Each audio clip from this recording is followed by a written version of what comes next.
الله الرحمن الرحيم. السلام عليكم ورحمة الله وبركاته. الحمد لله وبه نستعين. أشهد أن لا إله إلا الله وحده لا شريك له، وأشهد أن سيدنا محمدا عبده ورسوله، ونصلي ونسلم على هذا النبي الكريم سيد المرسلين وعلى آله وصحبه أجمعين. أما بعد، أيها المؤمنون اتقوا الله، أوصيكم وإياي بتقوى الله، فقد فاز المتقون.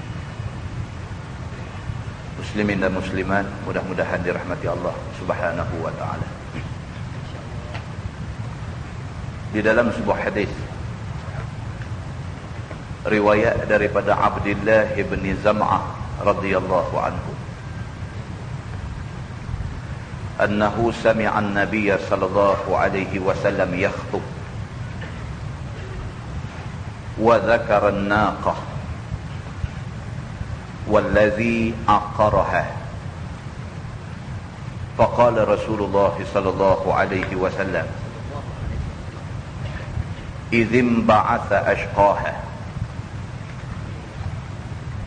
إن بعث لها عزيز عارم منيع في رهطه. ثم ذكر النساء فوعظ فيهن، فقال النبي صلى الله عليه وسلم: يعمد أحدكم فيجلد امرأته جلد العبد فلعله يضاجعها من آخر يومه، أو كما قال. hadis sahih muttafaqun alaih.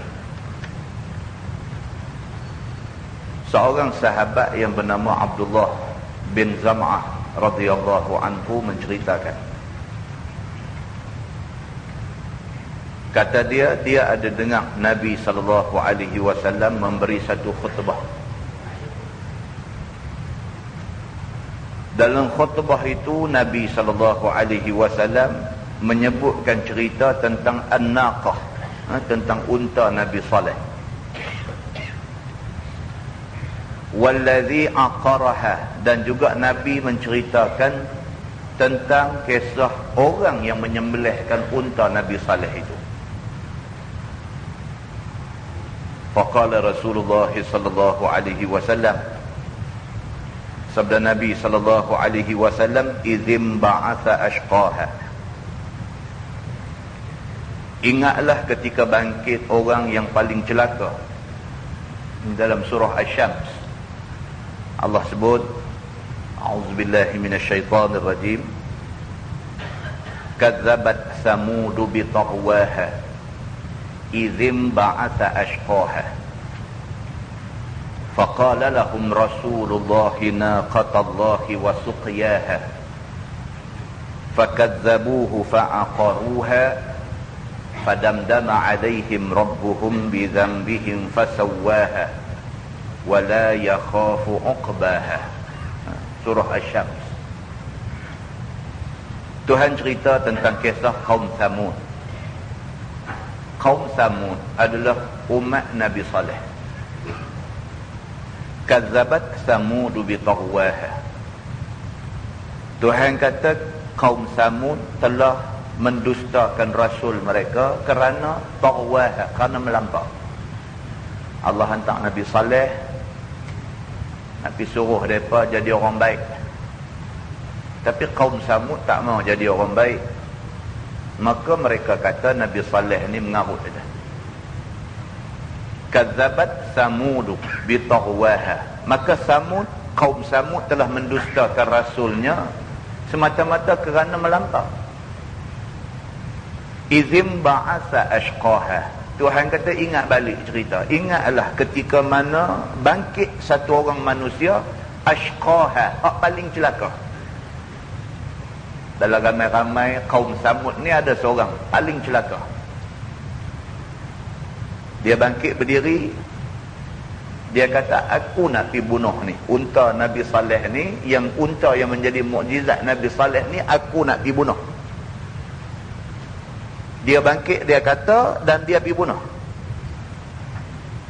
Selepas dia bunuh unta Nabi Saleh ni, dia mai cari Nabi Saleh, dia kata, ya Saleh, i'tina bima ta'iduna in kunta minal mursalin. Dia kata, wahai Saleh, kalau betul kamu ni Nabi, kamu ni Rasul, suruh Tuhan kamu buat mai bala, kerana kami dah bunuh unta tu. Allah Subhanahu wa ta'ala sebut dalam Quran cerita si celaka ini. Tuhan kata, idzim ba'asa ashqaha. Ingatlah ketika mana hak paling celaka daripada kalangan kaum Samud ni bangkit pi bunuh unta ni. Faqala lahum Rasulullah naqatallahi wa suqiyaha. Bila dia kata dia nak pi bunuh unta ni, faqala lahum Rasulullah, Nabi Saleh sebagai Rasulullah kata dekat depa yang nak pi bunuh ni. Nabi Saleh kata, naqatallah wa suqiyaha. Itu unta Allah punya, jangan kacau dia, biar dia dengan minuman dia. Kita dah baca cerita ni. Di antara mukjizat Nabi Saleh ni, Allah jadikan seekor unta yang cukup besar. Unta ni Allah hantar mai, tiba-tiba muncul daripada balik bukit. Tak ada siapa punya. Sebaliknya unta ni Allah punya.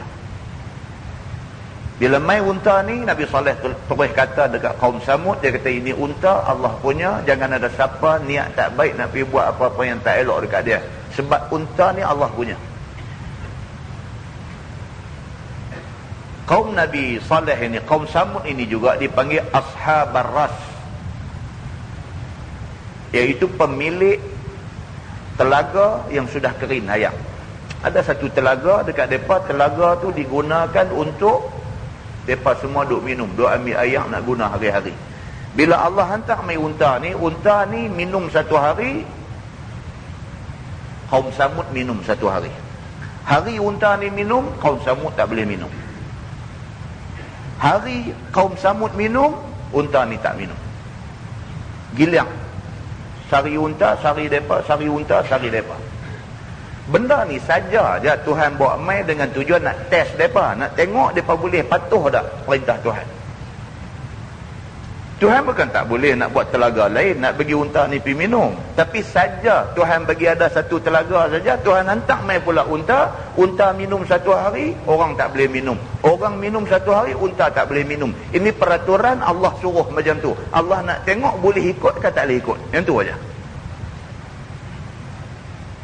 Maka timbullah orang-orang yang duk bawa racun dalam masyarakat Samud ni. Dia kata ni tak boleh jadi. Selama ni kita saja duk guna ayam ni. Ni bila mai unta ni, dia pula dapat istimewa. Satu hari dia minum, kita nak kena selang sehari baru boleh guna ayam ni. Ini tak boleh jadi. Maka dia hasut orang semua, suruh lawan Nabi Saleh. Kerana unta ni Allah hantar mai sebagai mukjizat Nabi Saleh. Itu latar belakang ceritanya. Bila mereka duk bunyi, duk pakat nak pergi bunuh unta tu, faqala lahum Rasulullah, maka berkata Rasulullah, ya ini Nabi Saleh, dia kata, naqatallah, ini unta Allah punya, wa suqiyaha, biar dia dengan minuman dia, jangan duk kacau dia, ini Tuhan punya. Fakadzabuhu, maka mereka mendustakan apa yang dia kata, mereka tak peduli dekat dia. Fa'aqaruha, mereka pergi sembelih unta tu. Fadamdama alaihim rabbuhum bidzambihim fasawwaha, maka sampailah masa Allah Subhanahu wa taala binasakan depa sebinasa-binasanya. Senang aja nak jadi pasal kepada depa dimusnahkan oleh Tuhan, ni aja pasal dia. Tuhan kata jangan pi kacau, pi kacau. Bila pi kacau, fadamdama alaihim rabbuhum bidzambihim fasawwaha, maka Allah buat turun satu azab membinasakan depa. Fasawwaha, maka Tuhan jadikan depa flat sama rata. Allah Subhanahu wa taala hantar mai azab dalam bentuk bunyi rajfah, bunyi satu jerekah bunyi daripada langit. Dengan kerana rajfah itu, dengan kerana jerekah itu, bergelempang jatuh mati semua. Fasawwaha, maka Tuhan bagi depa mati, jatuh bergelempang sama rata. wala yakhafu uqbaha. Allah Subhanahu wa taala langsung tak takut akibat tindakan dia. Tuhan kata macam tu. Wala yakhafu uqbaha. Dan sekali-kali Allah tak takut kepada siapa-siapa pun akibat daripada tindakan dia. Bila Tuhan ambil tindakan, hantar wak mai rajfah, bunyi satu suara jerkah daripada langit, mati bergelempang, Tuhan tak takut dengan tindakan dia. Tuhan dah ambil tindakan tu, siapa nak lawan-lawan. Tuhan tak takut kepada tindakan yang akan mai balik daripada manusia. Nabi SAW dalam khutbah dia, Nabi sebut cerita ni. Selepas Nabi SAW sebut tentang ayat izim ba'asa ashqaha, ingatlah ketika bangkit yang paling celaka daripada kaum Samud, pi bunuh unta ni, Nabi kata in ba'asa laha azizun 'arimun mani'un fi rahti. Maka bangkitlah satu orang yang cukup celaka. Dalam tafsir dia kata nama dia ni Qadar bin Salif. Bangkit dia ni aziz, satu orang yang nampak hebat, perkasa. 'Arimun, satu orang yang cukup jahat. 'Arim, cukup jahat. Mani'un fi rahti, dan dia satu orang yang mempunyai power dalam masyarakat dia. Dalam bahasa kita Penang ni dia kata kepala masam. Bangkit satu orang kepala masam. Dia bangkit dan dia pergi bunuh unta yang dilarang bunuh oleh Allah Subhanahu wa taala ni. Nabi cerita benda ni kepada sahabat-sahabat dia dengan tujuan supaya sahabat-sahabat ambil pengajaran, ambil iktibar daripada kejadian yang menimpa kaum Samud ini. Summa zakara an-nisaa fa wa'adha fihinna. Lepas Nabi cerita tentang bantahnya kaum Samud terhadap Nabi Saleh, Nabi sambung khutbah dia tu dengan menyebut tentang kisah orang perempuan. Fa wa'adha fihinna, dan Nabi SAW memberi peringatan terhadap orang perempuan ni. Lepas cerita pasal Nabi Saleh, pasal kaum Nabi Saleh, pasal kebinasaan yang menimpa umat Nabi Saleh, lepas tu Nabi sambung tajuk yang kedua, tajuk pasal orang perempuan. Wa zakaran nisaa, Nabi cerita pasal orang perempuan. Faqala Nabi SAW, Nabi kata ya'midu ahadukum fayajlidu imra'atahu jaldal 'abd. Nabi kata ada berlaku dalam masyarakat kita ni satu orang laki-laki, fayajlidu imra'atahu, dia pukul bini dia, jaldal 'abdi, dia pukul bini dia macam pukul hamba abdi. Nabi cakap dalam khutbah dia. Nabi kata ada jadi benda ni dalam masyarakat kita ni, orang laki-laki sanggup pukul dia jaldal 'abdi macam pukul hamba, tak ada harga bini dia. Dia nak tampak, dia tampak. Dia nak sepak, dia sepak. Dia nak terajang, dia terajang. Dia nak ambil benda balun atas belakang, dia buat. Ada manusia, Nabi kata fayajlidum ra'atahu, yang pukul isteri dia jaldal 'abdi macam pukul hamba abdi. Fala'allahu yudaji'uha min akhir yaumih. Tapi Nabi kata selepas dia pukul bini dia macam mana pukul hamba abdi, macam pukul menatang, kemudiannya pada hujung hari, pada sebelah malamnya, dia jima isterinya semula. Nabi cerita ni, Nabi nak gambarkan berapa kejinya orang laki-laki yang buat macam ni dekat isteri mereka. Hadis itu hadis sahih, muttafaqun alaih. Muslimin dan muslimat yang dirahmati Allah sekalian.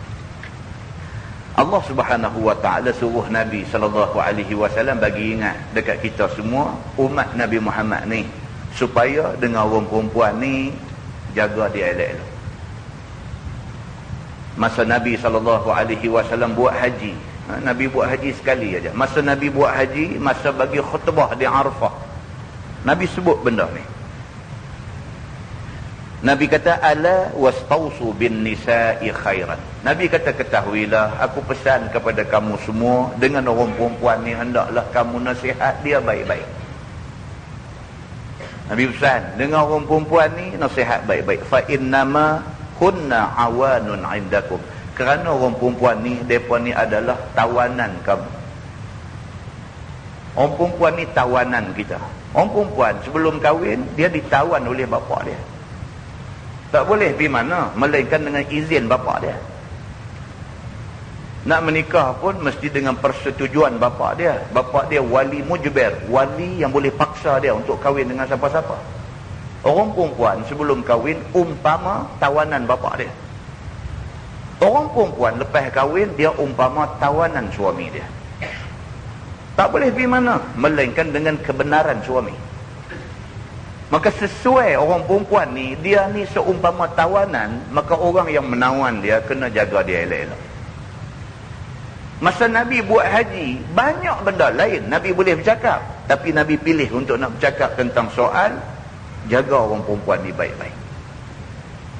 Di dalam sebuah hadis riwayat daripada Iyas bin Abdullah bin Abi Zubab radhiyallahu anhu, kata dia, qala Rasulullah sallallahu alaihi wasallam, la tadribu ima Allah. فجاء عمر رضي الله عنه إلى رسول الله صلى الله عليه وسلم فقال ذئرنا النساء على أزواجهن فرخص في ضربهن فأطاف بآل رسول الله صلى الله عليه وسلم نساء كثير يشكون أزواجهن فقال رسول الله صلى الله عليه وسلم لقد أطاف بآل بيت محمد نساء كثير يشكون أزواجهن ليس أولئك بخياركم أو كما قال. Hadis riwayat Imam Abu Dawud. Seorang sahabat yang bernama Iyas bin Abdullah, kata dia, Nabi SAW bersabda, Nabi ada bagi satu pesan. Nabi kata, la tadribu ima Allah. Nabi kata, janganlah siapa-siapa di kalangan hamba pukul orang-orang perempuan daripada hamba Allah. Nabi pernah pesan depan sahabat-sahabat dia, Nabi kata, jangan pukul orang perempuan. Faja'a Umar radhiyallahu anhu ila Rasulillah sallallahu alaihi wasallam. Lepas Nabi pesan tak berapa lama, Sayyidina Umar mai jumpa Nabi. Faqala, kata Sayyidina Umar, za'irna nisa ala azwajihinna. Sayyidina Umar kata dekat Nabi, dia kata, ya Rasulullah, orang perempuan ni nampak mereka ni dah mula melawan suami mereka.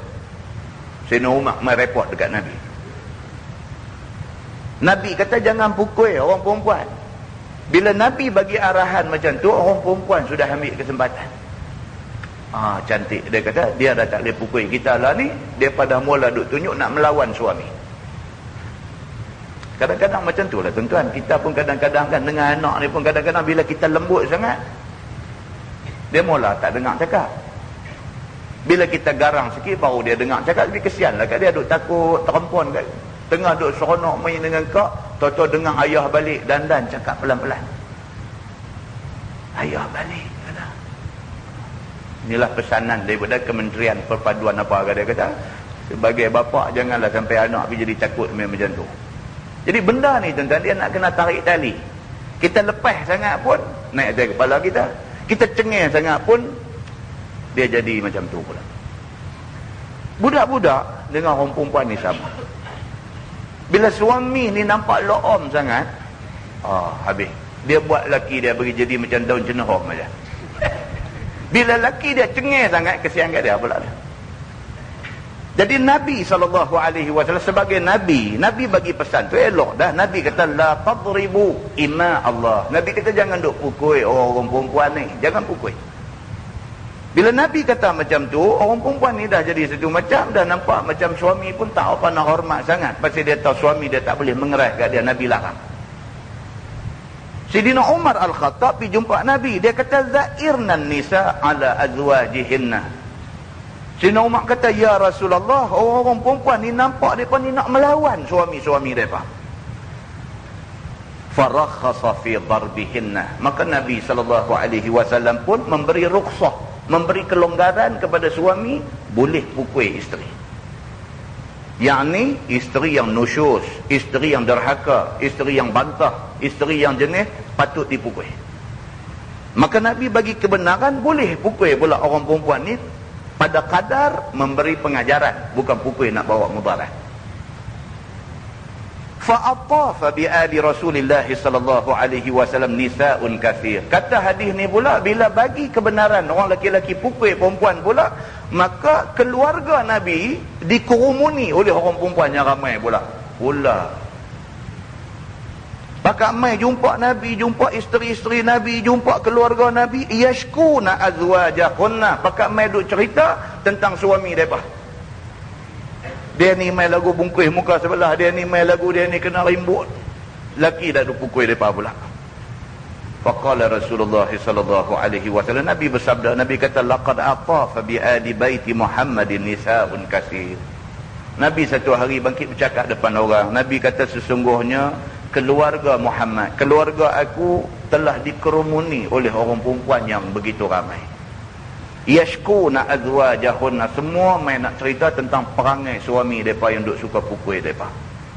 Laisa ulaika bi khiyarikum. Nabi kata, suami-suami yang duk pukul isteri ni, mereka tu bukanlah orang-orang yang baik sebenarnya. Nabi kata. Hadis itu riwayat Imam Abu Dawud. Muslimin dan muslimat yang dirahmati Allah sekalian. Hadis ni dia nak bagi tahu kat kita. Macam mana nak cakap? Cakap tak boleh pukul, dia naik lemak. Pukul sangat-sangat sampai habis lemak langsung pula. Jadi Islam ni wa khairul umur awsatuha. Islam ni dia ambil yang pertengahan. Islam ni dia ambil yang pertengahan. Patut nasihat, nasihat. Patut marah, marah. Patut pukul, jangan pukul yang membawa sakit kepada dia. Di dalam sebuah hadis riwayat daripada Muawiyah bin Haidah radhiyallahu anhu. Kata dia, qultu ya Rasulullah, ma haqqu zawjati ahadina alai? Qala an tut'imaha idza ta'imta wa taksuha idza iktasaita wa la tadribil wajha wa la tuqabbih wa la tahjur illa fil bait. Atau kama qala, hadis riwayat Imam Abu Dawud. Nabi SAW satu hari ditanya oleh seorang sahabat. Sahabat tu kata, ya Rasulullah, ma haqqu zawjati ahadina alaih? Apakah tanggungjawab suami ke atas isteri? Nabi kata, an tut'imaha iza ta'imta. Suami bertanggungjawab kalau dia makan, isteri mesti makan. Wa taksuha idza tasaita. Kalau dia pakai, isteri kena pakai. Wala tadribil wajha. Suami tak boleh sekali-kali pukul muka bini. Tak boleh. Selain daripada tanggungjawab zahir, sediakan tempat tinggal, pakaian, makan minum, selain daripada tu, suami, Nabi kata, wala tadribil wajha. Jangan sekali-kali pukul muka. Tak boleh pukul muka. Wala tuqabbih. Suami tak boleh. Tuqabbih ni ucap perkataan-perkataan keji dekat suami, dekat isteri dia. Tak boleh cakap kalimah-kalimah yang keji, yang melukakan dan menghancurkan hati isteri dia. Dikata kat bini dia, hang ni bangsa perempuan jalang. Bini kita takkan marah sampai boleh keluar kalimah yang macam tu. Itu kalimah qabih. Itu kalimah keji yang tidak patut terbit daripada mulut suami pada isteri. Marah dekat bini, pi maki hamun dia, pi kata aku memang silap menikah dengan hang ni. Kalau masa ni boleh ghostan balik ke belakang, aku tak kebulok ke hang. Perkataan-perkataan tu duk hirih hati bini dia, duk hirih. Itu semua dia panggil tuqabbih. Nabi kata, wala tuqabbih. Jangan sekali-kali suami cakap perkataan yang keji, yang boleh menghancurkan hati isteri. Wala tahjur illa fil bait. Suami tidak boleh tinggal isteri dia, melainkan tinggal pun dalam rumah juga. Maksudnya tak tidur dalam bilik, pergi tidur tepi tonggas di dapur. Tak boleh keluar daripada rumah balik pergi tidur rumah mak dia, keluar pergi tidur di masjid ke apa ke. Keluar tu kerana marah dekat bini. Tak boleh. Perbuatan yang macam tu dilarang oleh Nabi SAW. Muslimin dan muslimat yang dirahmati Allah sekalian, demikianlah Islam tunjuk dekat kita satu garis panduan. Macam mana cara kita nak menghadapi dan nak menangani masalah-masalah rumah tangga yang timbul akibat daripada selisih faham di antara suami dan isteri. Maka itu sebab ada sebuah hadis riwayat Abi Hurairah radhiyallahu anhu, Nabi SAW bersabda, Nabi kata, akmalul mu'minina imana ahsanuhum khuluqa wa khiyarukum khiyarukum linisaihim, atau kama qala, hadis riwayat Imam At-Tirmizi.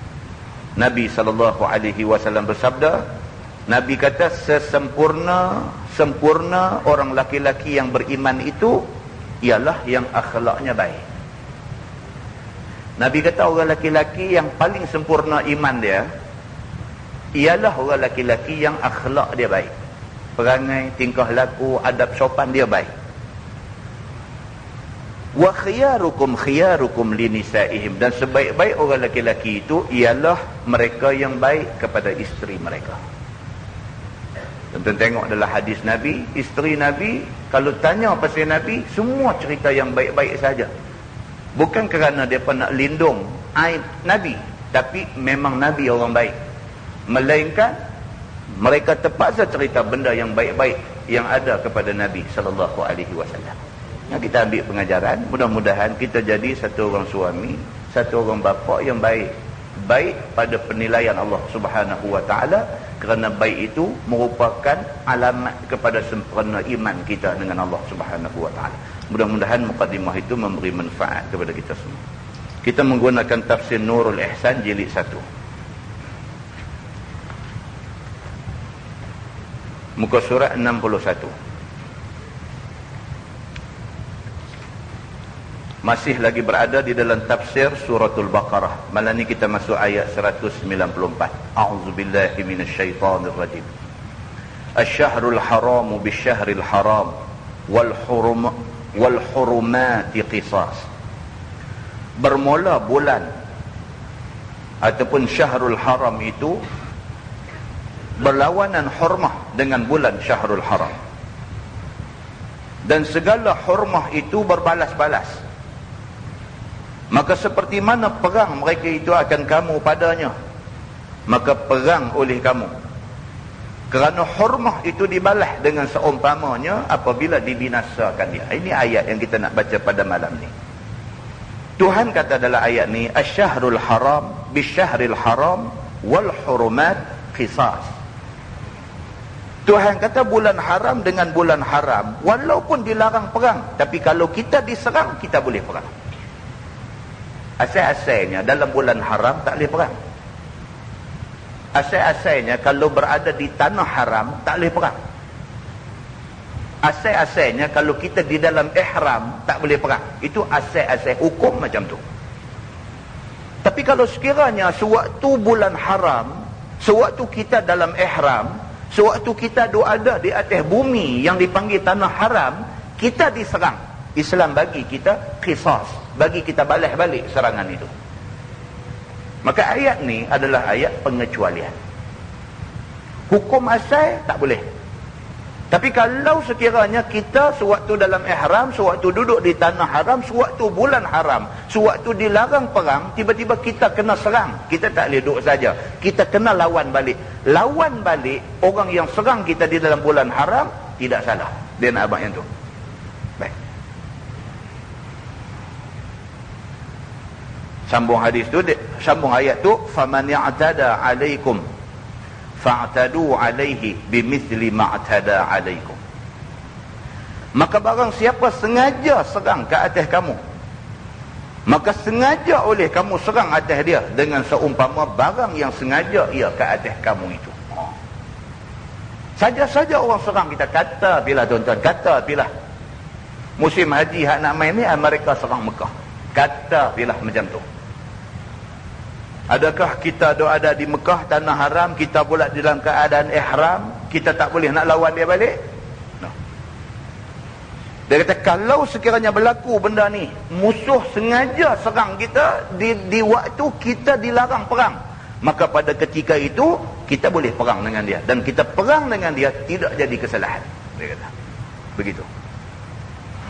Dia kata dengan perang pada tanah haram, ataupun perang di dalam waktu ihram, ataupun perang di dalam bulan-bulan haram, maka itu tidak salah. Tampar dengan tampar, pukul dengan pukul, tikam dengan tikam, dengan syarat tiada berlebih-lebih. Yang tu yang kata qisas. Qisas ni maksudnya balasan setimpal.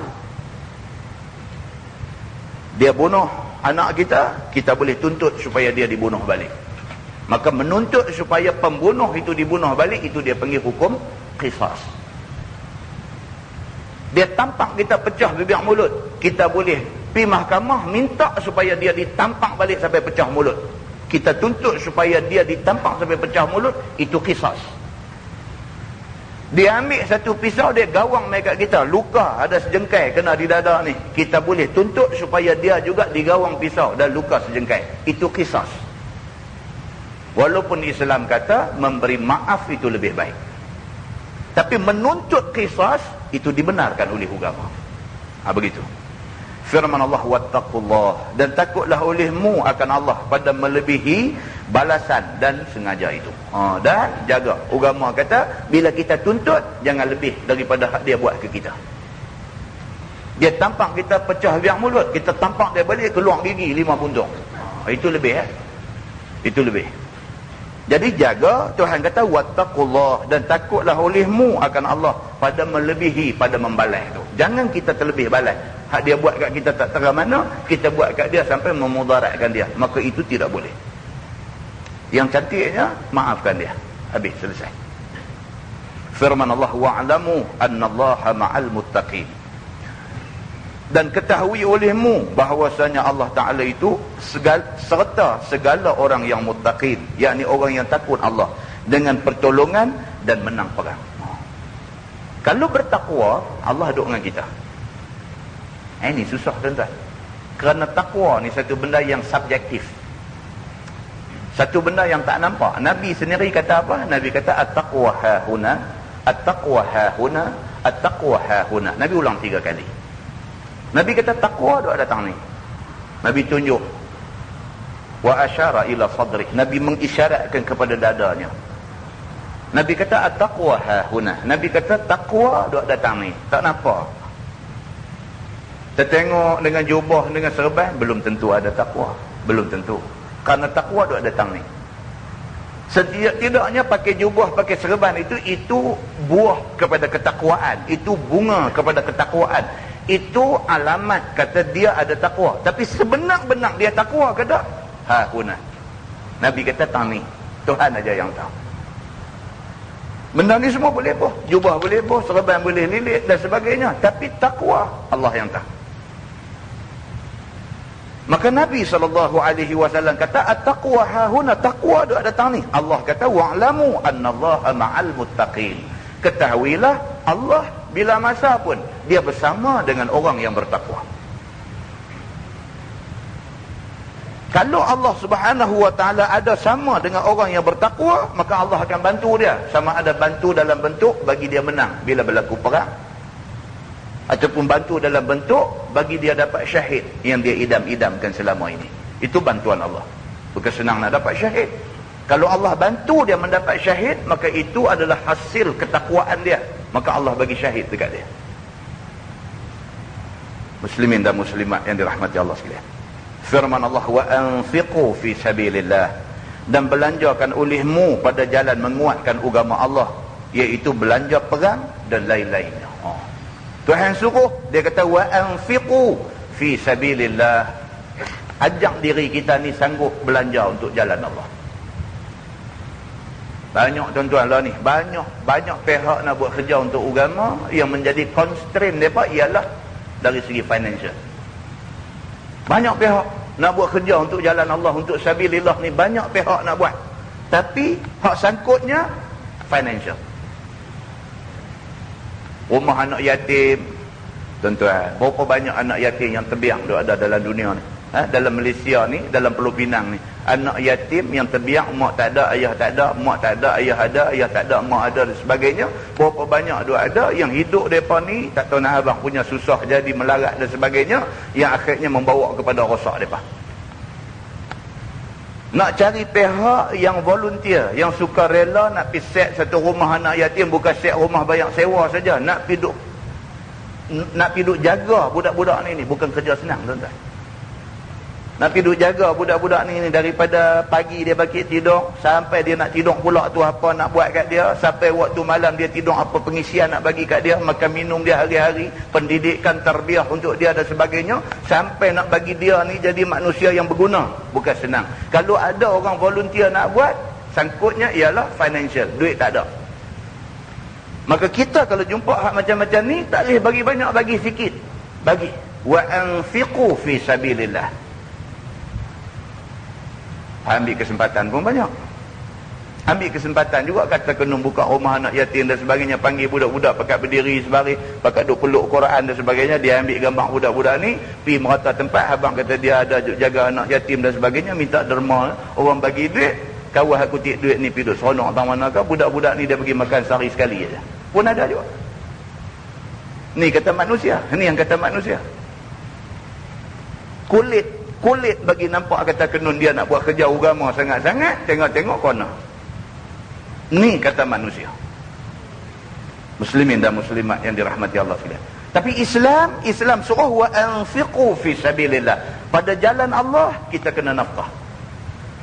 Nak cari orang yang sanggup bekerja untuk nak jadikan orang baik ni, nak kerja nak tarik orang jadi baik ni sangat susah.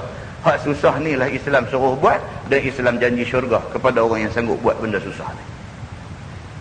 Firman Allah, wala tulqu bi aidikum ila tahlukah. Dan janganlah kamu lontak dengan tangan kamu itu kepada sebab kebinasaan, dengan tinggal perang dan tinggal belanja atasnya, dan tiap-tiap yang bawa kepada kebinasaan badan. Itu dia. Hak ni hak kita sebut pada bulan lepas. Cerita dalam sebuah hadis, cerita seorang sahabat bernama Aslam bin Abi Imran. Dia cerita benda ni. Dia kata ketika berlaku perang Konstantinopel, seorang sahabat Nabi, sahabat muhajir, dia serbu musuh ada di depan. Waktu perang di Konstantin ni, dia tengok musuh, dia seorang dia serbu masuk di tengah-tengah musuh tu. Dan masuk dia di dalam musuh tu berjaya menimbulkan kucar-kacir di dalam kumpulan musuh ni. Satu orang sahabat lain bila tengok dia ni serupa macam gadai nyawa, dia tahu dah dia pergi masuk tu kemungkinan dia matilah. Tapi dia sanggup hilang nyawa kerana masuk pergi nak rosakkan pakatan musuh ada dari depan tu. Dia pergi masuk tu, orang tengok ni ada yang kata wala tulqu bi aidikum ila tahlukah. Depa kata jangan kamu campakkan diri kamu dalam kebinasaan. Tindakan pi masuk ke tempat musuh yang memungkinkan mati itu dianggap oleh dia ni sebagai sengaja nak perosak diri sendiri, sebagai nak bunuh diri. Seorang sahabat yang bernama Abu Ayyub Al-Ansari. Abu Ayyub bila dengar kawan ni kata lagu tu, dia terus kata, dia kata apa yang hang faham tu tak betul. Kami lebih faham apa maksud ayat wala tulqu bi aidikum ila tahlukah. Kami lebih faham sebab kami duduk dengan Nabi, pernah berlaku benda ni di depan Nabi, dan Nabi bagi tahu kat kami maksud wala tulqu bi aidikum ila tahlukah tu bukan macam yang hang faham. Dia kata dulu, dia kata masa zaman awal-awal Islam, kami semua ni habis duit, habis tenaga, habis masa bantu Nabi untuk nak pastikan Islam naik. Tuan-tuan, berapa ramai sahabat yang habis segala-galanya untuk nak bawa Islam naik sampai jadi macam Islam hari ni. Kita senang lah ni, kita senang celak-celak mata mak ayah dua-dua Islam dah. Kita hari ni senang celak-celak mata duk bunyi bang merata tempat, maghrib bunyi sampai 3 tempat orang bang. Kita hari ni terima Islam tak susah mana sangat pun, nak main masjid bukan ada siapa kacau apa pun, saja tak omai aja. Dulu zaman Nabi dulu, sahabat-sahabat nak pi dengar kuliah Nabi, nak pi mengaji dekat Nabi tu, ancaman maut dia ada sepanjang lorong, sepanjang jalan. Bukan kata orang nak main mengaji kat Nabi, dia diancam. Nabi sendiri nak pi semayang pun kena. Ni zaman awal Islam, Nabi sendiri nak pi semayang, Nabi nak pi tu kod jalan kena.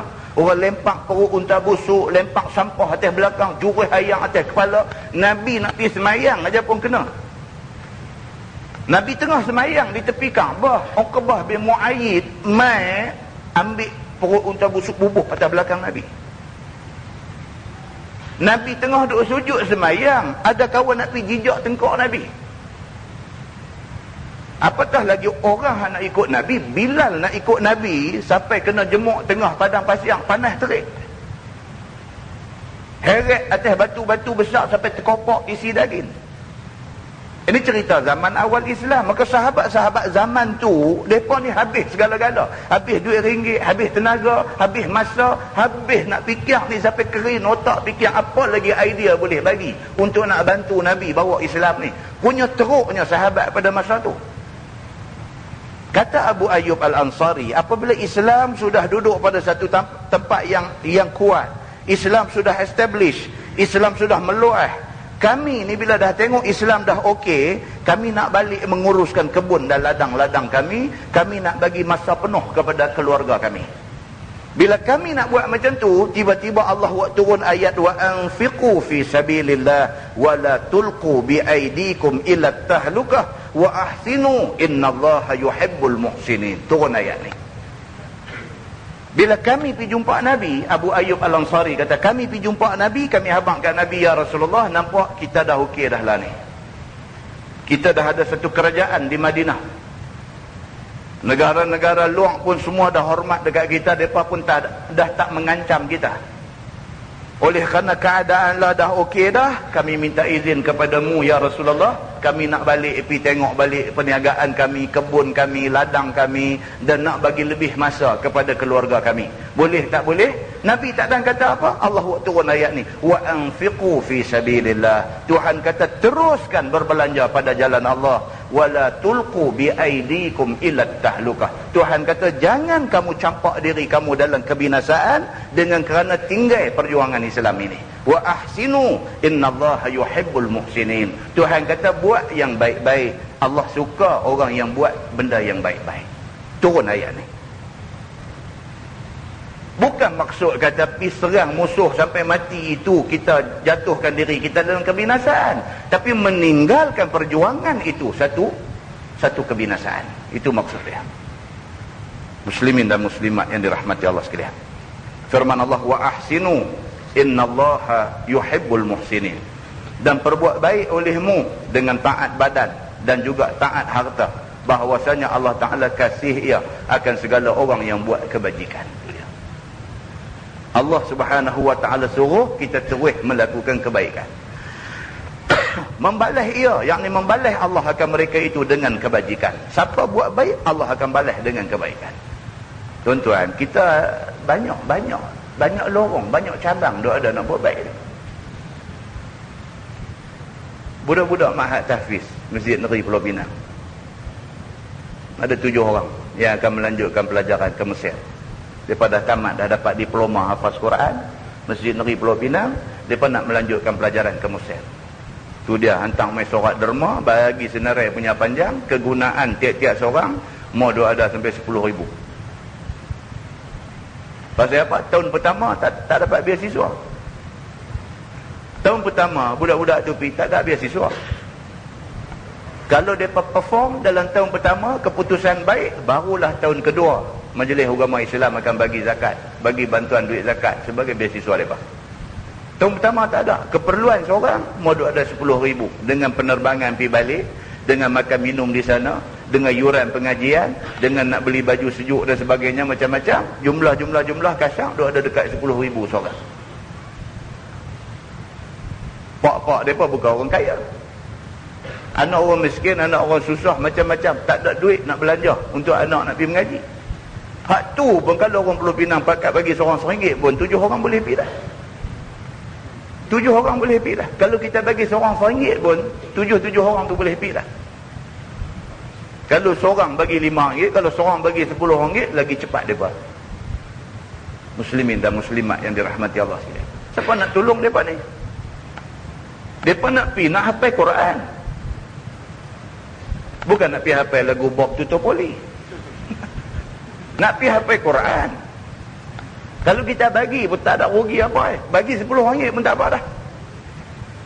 Tak ada rugi apa. Mereka tubuhkan satu sekretariat lah ni. Di Masjid Negeri Pulau Pinang tu, tubuh satu sekretariat dengan mendapat kelulusan daripada Jabatan Agama Islam Pulau Pinang. Ada satu sekretariat. Mereka sedia menerima bantuan daripada siapa-siapa. Sekretariat ni akan kutip duit yang dapat tu akan dibahagikan kepada 7 orang budak Nabi. Tuan-tuan, ada sikit sebanyak kita bagi, tuan-tuan, bagi. Anak kita tak boleh hafal Quran, anak kawan kita boleh hafal, kita ada sumbangan bagi untuk dia nak mulakan pengajian hafal Quran. Cukup, tuan-tuan. Allah kira. Kalau sekiranya kita niat baik, Allah lagi dekat kita.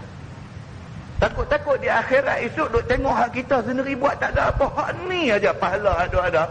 Tuan-tuan, baru kita tahu betapa kita telah buat baik dan kita menyesal kerana tak buat lebih daripada tu.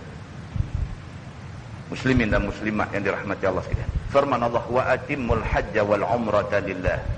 Dan sempurna olehmu akan kerja haji dan umrah itu kerana Allah Subhanahu wa taala semata-mata. Ni pula dia nak main cerita lain pula. Cerita Allah Subhanahu wa taala mengingatkan kita kalau nak buat ibadah, buat bagi sempurna. Wa atimmu maksudnya dan sempurnakanlah. Dan hendaklah kamu sempurnakan, hendaklah kamu tamamkan, hendaklah kamu jadikan ibadat kamu tu sempurna, cantik. Wa atimmul hajja wal umrata lillah. Dan hendaklah kamu sempurnakan haji dan umrah kamu tu kerana Allah semata-mata. Ramai orang pergi Mekah buat haji, tapi ramai pergi dengan berbagai-bagai niat. Pergi kerana nak ambil title, nak balik, nak jadi tuan haji, pergi ke macam-macam tujuan. Tak pergi pun tak kena ni, umur dah lanjut dah, ni tak pergi dia paduk kata apa pula, dia ingat lagu tu pergi pun ada. Macam-macam niat orang pergi haji ni. Tapi Tuhan kata wa atimul hajja wal umrata lillah, dan sempurnakan olehmu akan kerja haji dan umrah itu kerana Allah semata-mata. Aku pergi ni kerana Allah. Fa in uhsirtum famastaysara minal hadi. Maka jika ditegah ataupun dihalang akan kamu daripada tamam, daripada menyempurnakan haji, maka wajib apa yang mudah daripada dam, yakni seekor kambing kamu sembelih di tempat hasar itu, yakni di tempat kena tahan itu. Kalau ditahan pakai dah apa semua, tengok-tengok tertahan dengan sebab-sebab yang tertentu, maka kita kena sembelih seekor kambing. Tertahan ni macam-macam sebab lah, kena tipu dengan ejen pun boleh jadi. Ambil nama, bayar deposit apa semua, sakan dah turun rumah bank bertanak dengan qamat semua sekali siap dah. Peluk teriak tangis ni tak kira lah. Pergi tengok tak ada siapa duk tunggu. Pasport tak tahu pergi ke mana, kena tipu dengan ejen. Maka dia terhalang daripada mengerjakan haji. Maka orang-orang yang terhalang daripada nak buat haji ni, sedangkan dia dah pun berniat, berihram dan sebagainya, dia kata maka hendaklah dia bayar dam dalam bentuk, dia kata seekor kambing disembelih di tempat dia tertahan itu. Tang mana dia tertahan, di situ sembelih seekor kambing. Wala tahliqu ru'usakum hatta yablughal hadiyu mahillah. Dan jangan kamu cukok kepala kamu sehingga sampai dam itu akan tempatnya. Yakni sembelih dulu baru cukok dengan sembelihan di tanah haram dengan niat tahallul, dan disedekahkan atasnya kepada segala miskin, kemudian barulah bercukur. Pastikan sembelih dulu, lepas sembelih tu baru cukur. Cukur itu tahallul dipanggil, nak menghalalkan kita buat benda yang diharamkan dengan kerana kita duduk dalam ihram. Jangan cukur lagi, sembelih dulu binatang bayang dam ni, sembelih dulu baru boleh cukur kepala. Cukur kepala makna dia dah tahallul, dia dah halal dah buat benda yang dilarang kerana duduk dalam ihram. Firman Allah, faman kana minkum maridan aw bihi adha aw bihi azam min ra'sih. Dan barang siapa yang ada daripada kamu itu sakit, atau ada dengan dia penyakit di kepala seperti kutu dan sakit kepala, maka cukup ia ketika di dalam ihram. Pengecualian. Kalau sekiranya dia ni jenis ada kudi atas kepala, ataupun penyakit kutu atas kepala, ataupun sakit kulit apa ke atas kepala ni, sekira-kira kalau sekiranya tak cukup, memang jadi mudarat dekat dia, maka kes yang macam ni dia boleh cukup dulu kerana mudarat yang ada pada dia. Cukup dulu, lepas tu kemudian baru sembelih kambing. Ni berlaku zaman Nabi SAW. Satu sahabat nama dia Ka'ab bin Ujrah. Ka'ab bin Ujrah ni, dia ni kepala dia kutu. Kutu sampai duk makan kulit kepala ni sampai jadi berkudir atas kulit kepala ni. Nabi SAW pada tahun tertahan daripada nak buat haji tu, Nabi SAW suruh dia cukong dulu. Nabi suruh dia cukong dulu, saat lagi baru cerita sembelih. Kes bagi dia ni pengecualian kerana dia ada mudarat di kepala dia. Sama macam orang lelaki, haram pakai baju setera, haram pakai. Tapi dibenarkan pakai setera kepada orang lelaki yang tak boleh pakai kain lain daripada setera. Ada pengecualian. Islam ni bukan susah sangat. Kalau dia kena penyakit tu, penyakit tak boleh pakai baju selain daripada baju setera. Kalau pakai jadi koyor, menjerit, wiwat dan sebagainya, dia ada sakit. Misal sakit ni tuan-tuan, dalam dunia ni, Allahu Akbar, tak tahu nak abang, pelik ni cukup banyak. Pelik ni cukup banyak. Kan? Dalam dunia ni banyak benda pelik. Bukan 7 daripada kata ada 7 benda ajib. Tak, bukan 7. 700 ke 7,000 benda ajib dia ada dalam dunia ni. Punya banyak. Tadi duk main naik kereta di sahabat, duk cerita ada satu sahabat. Orang baik-baik lah. Anak dia aksiden. X-ray kali mula, dalam gambar X-ray tu tunjuk patah ni tak tahu berapa banyak tempat. Aksiden kereta kena belah dengan lori dan dengan apa kan. Patah ni tulang tengkuk ni patah, tulang belakang dekat dengan bawah ni patah, kaki patah 2-3 tempat. Anak ni koma berapa hari duk ada hospital kulit. Koma tak tahu berapa hari. Kira adat katanya pada masa tu bila tengok ni kata harus dah budak ni. Doktor sendiri pun tak bagi satu harapan tinggi kepada keluarga. Cerita doktor pun kata apa pun kena terima. X-ray tunjuk patah habis ni. Hari ni balik rumah dah. Ni hak patah, hak koma berapa hari tak sedang, hak patah habis satu badan ni, hari ni balik rumah. Sebelum balik, pergi X-ray lagi sekali. Pakar ortopedik pun heran. X-ray pula tak ada patah-patah hari tu, gambar hari tu tunjuk kata patah tu, tak ada patah. Tak ada patah. Salah seorang daripada abang budak ni, masuk dalam 7 orang. Nak pergi buat hafal Quran di Mesir ni, saya sebut tadi. Salah seorang abang pada budak aksiden ni. Tak tahu lah, kita nak cerita lebih-lebih pun kita tak tahu lah. Ini yang kata God's miracle. Tuhan bagi kat dia. Apa rahsia di sebalik benda tu? Wallahu a'lam. Kita dengar cerita Imam Al-Bukhari. Tentu pernah dengar cerita Imam Al-Bukhari. Lahir ke buta, mata tak nampak dan sebagainya. 2 tahun Imam Bukhari daripada hari beranak sampai 2 tahun mata tak nampak. Tapi mak dia, bapa dia keturunan orang baik-baik, orang yang saleh-saleh, orang yang rapat dengan Allah. Mak dia selama 2 tahun Al-Bukhari buta. Selama 2 tahun tu mak ni doa dekat Allah ni tiap-tiap malam, bangkit semayang malam minta doa dekat Allah. Minta supaya Allah Subhanahu Wa Taala bagi penglihatan dekat anak dia. Minta satu benda yang tak masuk akal. Minta satu benda yang tak masuk akal. Buta minta bagi nampak. Tak masuk akal tuan-tuan. Lah ni pun cerita dia kena pergi hospital lah. Bagi pakar mata tengok apa patut. Masa tu minta dekat Tuhan aja. 2 tahun Allah Subhanahu Wa Taala bagi mak dia mimpi. Mak Imam Al-Bukhari mimpi. Mimpi ada satu orang mai dengan pakaian serba putih, kata dekat dia, dia kata anak kamu akan diberikan penglihatan semata-mata kerana air mata ikhlas yang kamu teriak tiap-tiap malam selama 2 tahun. Mak dia bangkit-bangkit esok, Bukhari boleh tengok. Ini bukan hadis, tetapi benda ni terbukti. Kisah menceritakan tentang dia macam tu. Benda unexplained. Benda unexplained. Kita nak explain macam mana? Kita tak reti explain. Melainkan kita kata God's miracle. Yang ni Tuhan punya kuasa. Iza arada syai'an an yaqula lahu kun fayakun.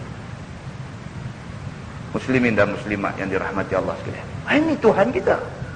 Ni yang kata Tuhan kita tu alhamdulillahi rabbil alamin. Tuhan sekalian, ni Tuhan kita. Tuhan yang boleh buat satu benda yang manusia tak sangka Tuhan boleh buat. Tapi innallaha ma'al muttaqin. Allah bersama dengan orang yang bertakwa. Doa orang-orang yang macam ni terus sampai dekat Allah Subhanahu wa ta'ala, maka atas Allah nak bagi ataupun tak bagi.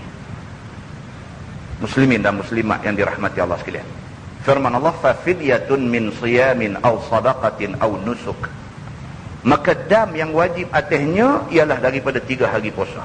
Orang yang kena masalah tertahan daripada yang sebagainya, maka kena 3 hari puasa. Ataupun sedekah 3 gantang makanan anak negeri. Sedekah, kalau kita sedekah berat, untuk dimakan oleh 6 orang miskin, ataupun sembelih seekor kambing. Demikian juga mereka yang pakai bau-bauan, dan juga mereka yang pakai minyak dan kain sentung. Sentung dia tulis itu. Kain sentung maksud kain berjahit lah. Kain bila dah jadi sentung tu mesti jahit lah. Kain sentung dia kata. Dan orang yang kerat kuku ketika di dalam ihram, maka dam dia sama macam yang disebutkan tadi. Firman Allah, fa idza amintum, maka apabila aman kamu daripada seteru, faman tamatta'a bil umrati ila al hajj, maka bermula mereka yang kerja haji tamattu', iaitu kerja umrah dalam musim haji dan kerja haji pada tahun itu juga, dan tiada kembali ihram pada miqat haji, famastaysara minal haji, maka apa yang mudah daripada dam, yakni wajib atas orang yang buat haji tamattu' itu sembelih seekor kambing kemudian daripada ihram dengan tamattu' itu. Ini nas yang mengatakan haji tamattu' itu kita boleh buat. Buat haji tamattu' kena dam seekor kambing, begitu. Dan yang terlebih afdal disembelih dam itu pada hari nahar, hari raya haji. Sebab tuan-tuan, kita pergi Mekah buat haji, selepas melentang Jamratul Aqabah, selepas melentang Jamratul Aqabah, pakat berlarak pergi ke tempat tu, tempat apa nama, orang duk buat sembelih korban tu, tak jauh daripada Mina tu, jalan kaki pergi tengok tempat tu. Sebaik-baiknya dia kata nak bayar dam kerana buat haji tamattu', buat pada hari nahar, pada hari raya haji. Kita semua tahu dah macam mana Nabi SAW buat haji. Nabi SAW buat haji 8 hari bulan start. Nabi pergi ke Mina. Nabi pergi ke Mina 8 hari bulan, dah sembahyang jamak kasar apa semua dah di Mina. 9 hari bulan Nabi pergi ke Arafah. Nabi duk ada di Arafah tu, Nabi wukuf daripada waktu zuhur, daripada masuk waktu zuhur Nabi wukuf sampailah kepada terbenam matahari. Nabi tunggu di Arafah tu, daripada masuk waktu zuhur Nabi tunggu sampai terbenam matahari. Bila terbenam matahari je Nabi bergerak daripada bumi Arafah sampai ke Muzdalifah. Bila sampai di Muzdalifah, Nabi SAW semayang maghrib dengan Aisyah di Muzdalifah. Semayang jamak maghrib dengan Aisyah, semayang jamak di Muzdalifah. Selepas selesai semayang jamak maghrib Aisyah di Muzdalifah, Nabi duduk di Muzdalifah tu, duduk sampailah terbit fajar esok pagi. Semayang subuh pula di Muzdalifah. Lepas selesai semayang subuh, sebelum matahari naik, Nabi bertolak daripada Muzdalifah masuk ke Mina untuk nak selesaikan kerja-kerja di Mina. Itu pergerakan Nabi di dalam ibadat haji. Maka Nabi SAW dia buat hajinya macam tu, dia kata. Maka dia kata di sini, dia kata, dan yang terlebih afdal, dia kata sembelih ni pada hari raya haji tu. Maknanya 10 hari bulan Zulhijjah, sewaktu kita sampai pagi di Mina tu, selepas melontang Jamratul Aqabah, lepas tu pergi sembelih. Begitu.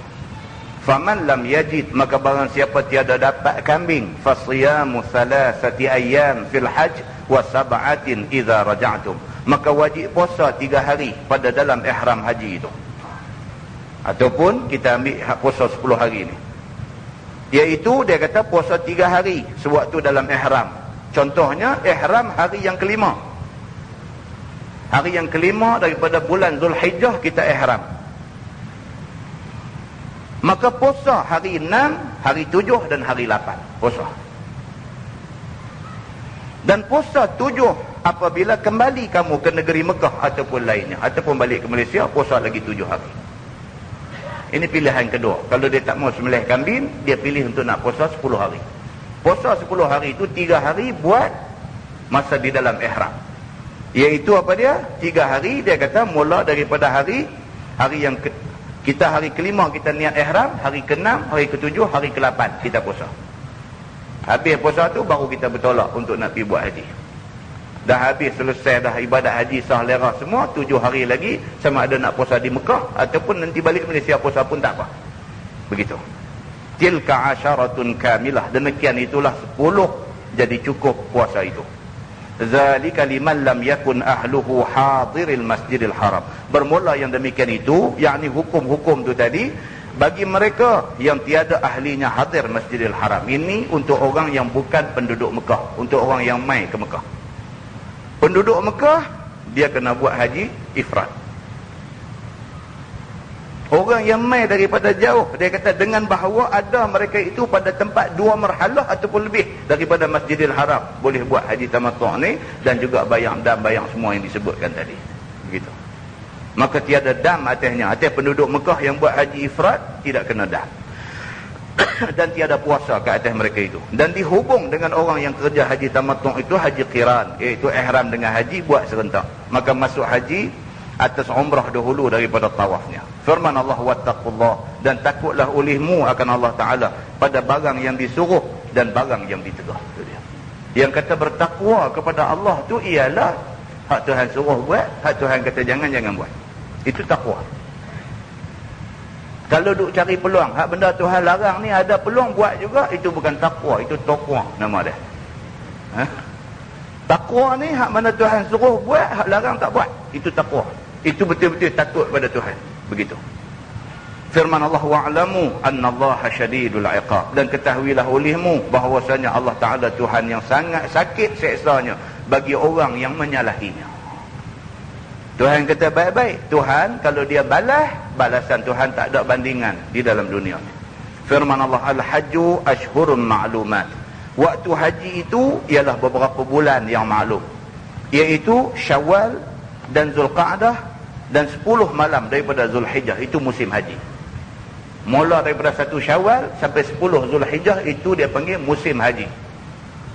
Sebelum 1 Syawal dengan selepas 10 Zulhijjah itu tak dipanggil musim haji. Kalau buat haji pun tak sah. Musim haji tempoh ni aja.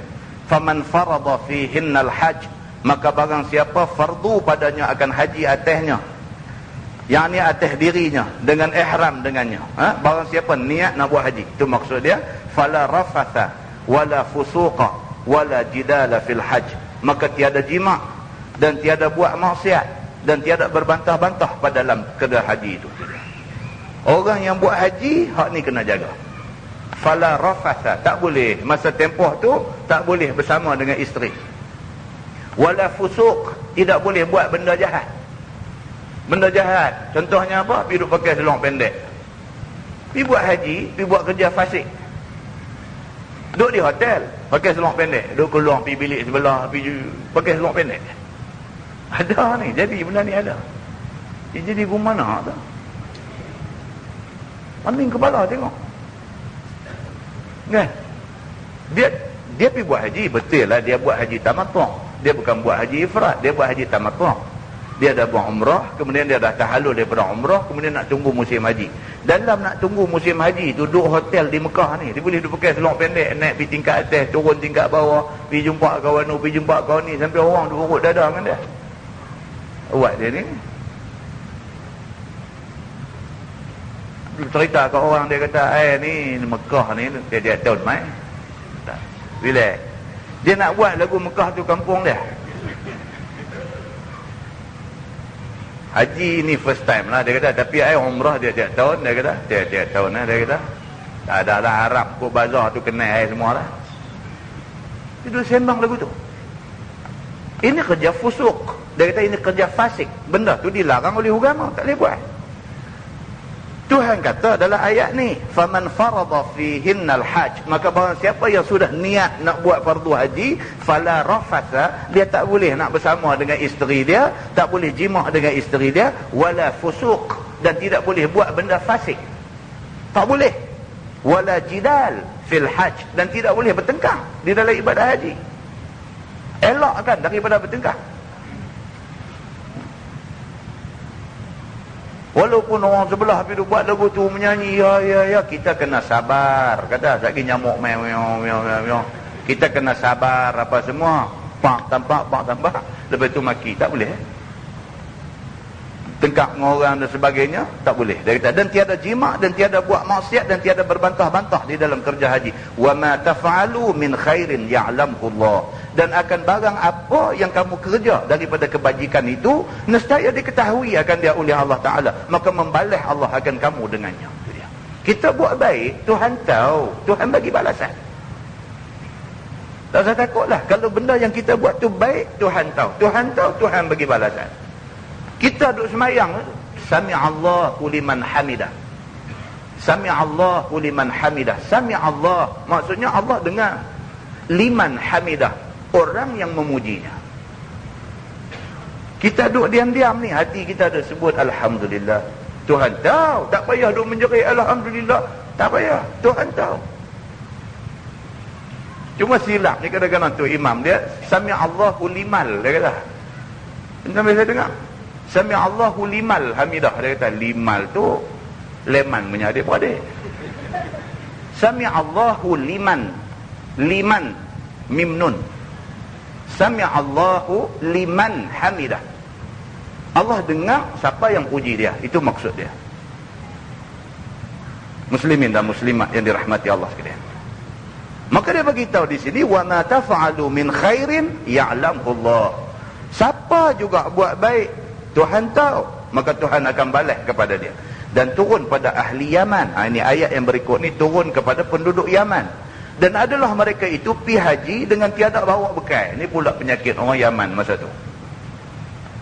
Nak pi buat haji di Mekah daripada Yaman, daripada Sana'a, daripada Yaman nak mai ke Mekah nak buat haji, tak bawa bekal.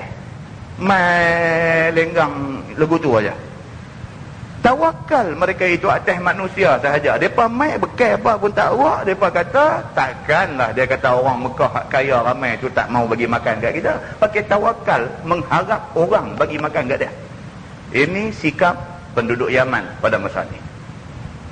Dia pakai tawakal macam tu aja, macam kita selalu duduk cerita. Sahabat mai masjid nak semayang, mai lagu turun daripada kenderaan dia, unta ke keldai dia, turun naik atas masjid pun nak semayang. Nabi duduk tengok kelaku dia. Nabi kata, siapa punya? Dia kata, saya punya lah. Nabi kata, awak tak tambat? Dia kata, tawakal tu'ala Allah. Aku tawakal kat Tuhan. Oh, Nabi kata, pi tambat, lepas tu tawakal. Nabi kata. Dia pakai kira, lagu Tuhan saya telah benda ni. Macam tu aja. Pi dekat mana, Sunshine Square kat mana, kat lagu parking kereta naik supermarket lagu tu. Dia kata apa? Tak letak ke tu apa kupon parking apa? Tawakal kat Tuhan. Cantik, RM20 kompang. Tawakal dekat Tuhan. Nak kena faham lah macam mana. Penduduk Yaman mai nak buat haji, dia kira aku ni nak mai jadi dhaifullah, nak jadi duyufullah, nak jadi tetamu Allah. Takkan Allah tak boleh jaga aku? Dia duk kira lagu tu. Maka tindakan sikap penduduk Yaman mai nak buat haji ni tak bawa bekal ni, Allah Subhanahu wa taala buat turun ayat nak tegur mereka. Firman Allah, wa tazawwadu, maka ambil bekal oleh kamu bagi musafir kamu itu.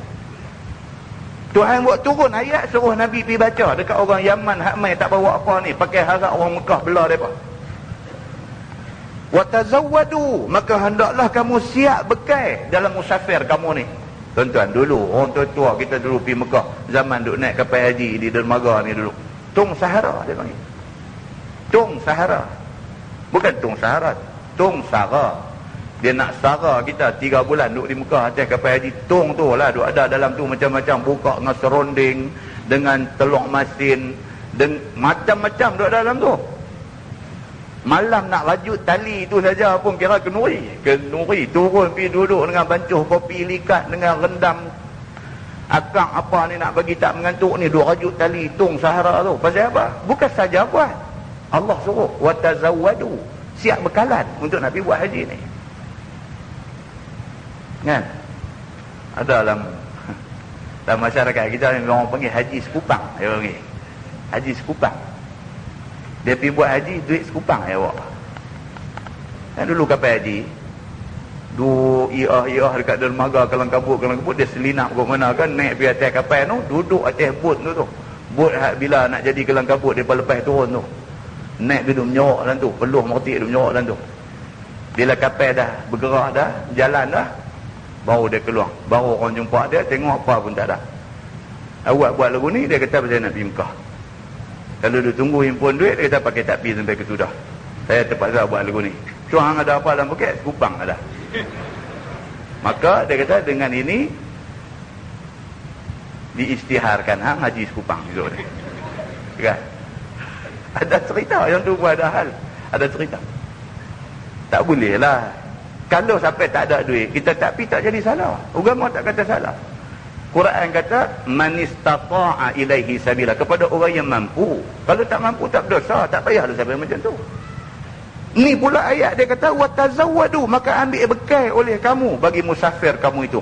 Fa inna khairaz zadi taqwa, maka bahawasanya sebaik-baik bekal itu takwa kepada Allah, yakni takut Allah dengan mengerjakan taat, bekal bagi perjalanan dunia akhirat. Bekal yang paling utama takwa. Itu untuk dunia akhirat. Untuk dunia saja tung sahara. Modu ada benda dalam tu. Begitu. Wattaquni, dan takutlah oleh kamu akan daku dengan ikut suruh tegah aku.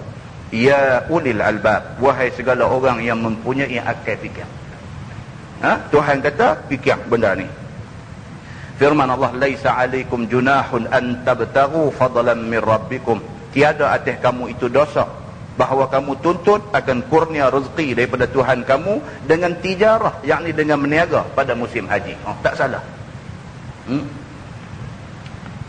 Musim haji nak meniaga tak jadi salah, tak jadi kesalahan.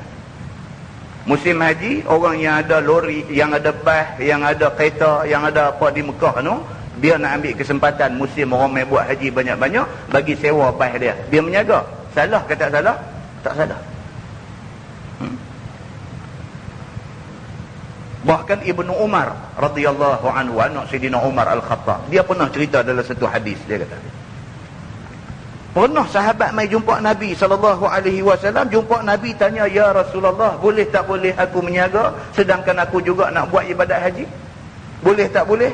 Nabi diam. Kata Abdullah bin Umar bin Al-Khattab, dia kata bila sahabat ni mai depan Nabi, dia tanya Nabi, ya Rasulullah, boleh tak boleh dalam pada aku duk buat haji ni, aku juga ada duk buat meniaga apakah sikit sebanyak, boleh ke tak boleh? Nabi tak boleh nak jawab soalan tu, Nabi diam.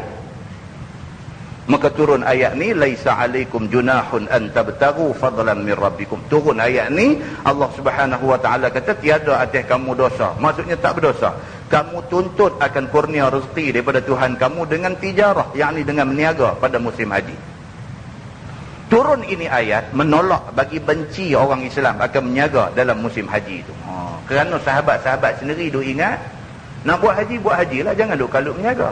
Duk ingat macam tu. Turun ayat ni kata sebenarnya tak salah kalau sekiranya meniaga. Tidak salah. Begitu. Firman Allah, fa iza afadtum min Arafat, dan apabila bertolak kamu daripada padang Arafah, kemudian daripada wukuf, fadhkurullaha indal masy'aril haram, maka hendaklah kamu banyak sebut akan Allah pada sisi masy'aril haram dengan talbiyah dan tahlil dan doa. Masy'aril haram ini juga mengikut setengah ulama, dia kata itu nama Muzdalifah. Masy'aril haram ini adalah nama Muzdalifah, dia kata. Maka apabila sampai di Muzdalifah, dia kata banyakkan talbiyah, banyak bertahlil dan banyak berdoa. Masy'aril haram itu ialah bukit pada akhir Muzdalifah, dinamakan dia Bukit Quzah. Bukit kan, kawasan Muzdalifah tu bukit. Bukit yang penghabis sekali nak masuk Mina tu. Bukit yang penghabis tu dia panggil Bukit Quzah. Maka disitulah tempat sebenar, dia kata, yang kata Masy'aril Haram yang Allah sebut dalam Quran ini. Allah kata fadhkurullaha indal masy'aril haram, maka hendaklah kamu sebut Allah banyak-banyak bila sampai di Masy'aril Haram ini. Dan pada hadis Nabi SAW bahawasanya Nabi SAW berhenti di Masy'aril Haram itu. Nabi berzikir akan Allah Subhanahu wa taala dan Nabi doa sungguh-sungguh di situ. Firman Allah, wadhkuruhu kama hadakum, dan sebut olehmu akan Allah seperti mana barang yang menghidayah Allah akan kamu kepada segala tanda agamanya dan segala kerjanya dan segala kerja hajinya. Sampai di situ zikir banyak-banyak kerana Nabi SAW buat macam tu di situ. Nabi tuan-tuan di Muzdalifah, kita sebut tadi, Nabi sampai di Muzdalifah selepas daripada ghurub matahari, masuk maghrib, Nabi terus keluar daripada Arafah pergi Muzdalifah. Di Muzdalifah Nabi semayang maghrib dengan Aisyah jamak dan qasar di situ. Kemudian Nabi duduk di Muzdalifah sampailah masuk waktu subuh dan semayang subuh. Lepas subuh baru bertolak ke Mina. Kita hari ni betul-betul ambil mabit, yang kata mabit di Muzdalifah, bermalam di Muzdalifah tu kira selepas tengah malam ada saat tu, lepas tu terus shoot pergi ke Mina. Nabi dia duduk di Muzdalifah tu sampai subuh. Kan? Kita tak payahlah ramai. 4 juta orang pergi buat haji ni, kalau nak semua pakat nak buat lagu tu lah, tak tahu nak abang dia jadi lagu mana. Maka dengan kerana tu kita sekadar mengambil waktu bermalam di Muzdalifah saja.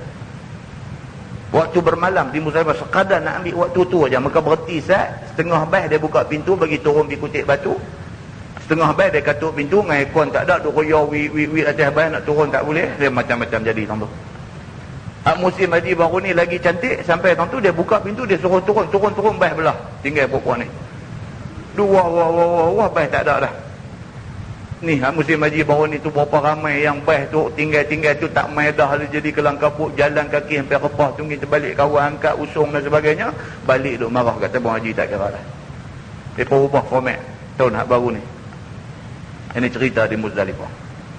Tapi kalau kita tahu Nabi buat macam mana, baih tinggal selamat jalan. Bila kita duduk tang tu, kita semayang tang tu apa semua sampai lepas subuh esok, nak berjalan kaki daripada Muzdalifah nak pergi ke Mina boleh jauh dah. Jalan kaki pergi dalam 10 minit, 15 minit sampai. Jalan kaki pergi pelan-pelan. Muslimin dan muslimat yang dirahmati Allah sekalian. Firman Allah, wa in kuntum min qabli laminad dallin. Dan jika ada kamu daripada dahulu, daripada jumlah sekalian orang dalalah sekalian, sekalipun. Allah Subhanahu wa ta'ala kata, ada di kalangan kamu ni dulu golongan dalalah, susah, baru dapat hidayah Allah. Maka eloklah bila sampai di Muzdalifah tu zikir kepada Allah banyak-banyak, doa kepada Allah banyak-banyak. Pasal apa? Pasal terima kasih pada Tuhan kerana Tuhan bagi hidayah dekat kita. Begitu. Firman Allah, summa afidu min haitsu afadhan nas. Kemudian bertolak oleh kamu wahai Quraisy pada wukuf itu daripada mana tempat yang bertolak wukuf manusia, yakni daripada Arafah, dengan bahawa kamu yakni orang Quraisy wukuf serta manusia, dan adalah mereka itu yakni orang-orang Quraisy itu wukuf di Muzdalifah kerana takabur daripada wukuf serta mereka itu. Ini cerita orang Quraisy. Bila mai perintah suruh buat haji, orang-orang Quraisy ni dia tak mau pergi wukuf di Arafah. Dia tak mau pergi. Pasal apa? Pasal orang Quraisy ni dia mendakwa kata dia orang mulia. Dalam hadis Nabi sebut depa ni mendakwa depa golongan al-humus. Alif lam ha, ha kecil tu, ha mim sin. Al-humus. Al-humus maksudnya orang-orang mulia. Depa ni khadam yang menjaga al-haramain. Depa duk rasa depa mulia. Maka bila mai perintah haji, orang-orang Quraisy ni depa tak pi wukuf di Arafah, depa pi wukuf di Muzdalifah. Kerana Muzdalifah itu masih termasuk tanah haram. Dia duk rasa dia orang Mekah, dia orang tanah haram, dia jaga Kaabah, oleh kerana dia orang tanah haram, dia tak mau keluar daripada tanah haram. Dia nak duduk dalam kawasan tanah haram. Sempadan tanah haram tu Muzdalifah tu. Maka dia sampai dekat tu, dia berhenti. Dia kata dia nak wukuf di situ. Tindakan mereka tak mau pergi wukuf di Arafah tu kerana takabur, kerana rasa besar diri, rasa mereka ni tak patut pergi berguih dengan golongan marhain ni. Dia mau dia ada satu spesial punya, tak mau pergi bercampur dengan sebarang orang. Dia rasa dia ni ada satu istimewa punya kedudukan. Dia duk rasa macam tu. Maka turun ayat ni, Allah perintah suruh Nabi pergi habaq dekat mereka, hampa pun wukuf di Arafah juga. Muzdalifah bukan tempat wukuf. Ni turun ayat ni. Firman Allah, wastaghfirullah, maka minta ampun oleh kamu akan Allah daripada dosa kamu dengan banyak baca astaghfirullahal azim. Begitu. Innallaha ghafurur rahim, bahwasanya Allah Taala itu Tuhan yang banyak mengampuni bagi hamba-Nya yang mukmin, lagi rahim dengan mereka itu. Firman Allah, fa iza qadaitum manasikakum, dan apabila selesai kamu daripada buat haji kamu, dengan bahawa kamu sudah melontak Jamratul Aqabah dan sudah tawaf dan sudah sa'i dan sudah bermalam di Mina, fazkurullaha ka dzikrikum aba'akum aw ashadda dzikra, maka sebut oleh kamu akan Allah Ta'ala seperti sebut kamu akan bapak-bapak kamu, atau lebih banyak sebut akan Allah daripada sebut bapak kamu itu. Adalah mereka itu, dicerita orang-orang Arab dulu, mereka itu bermegah-megah dengan sebut bapak-bapak mereka ketika selesai haji mereka itu di Mina ataupun di Mekah. Kan? Itu sebab dalam pepatah Arab ni dia kata laisal fata man yaqul kana abi, walakinnal fata man yaqul ha anadha.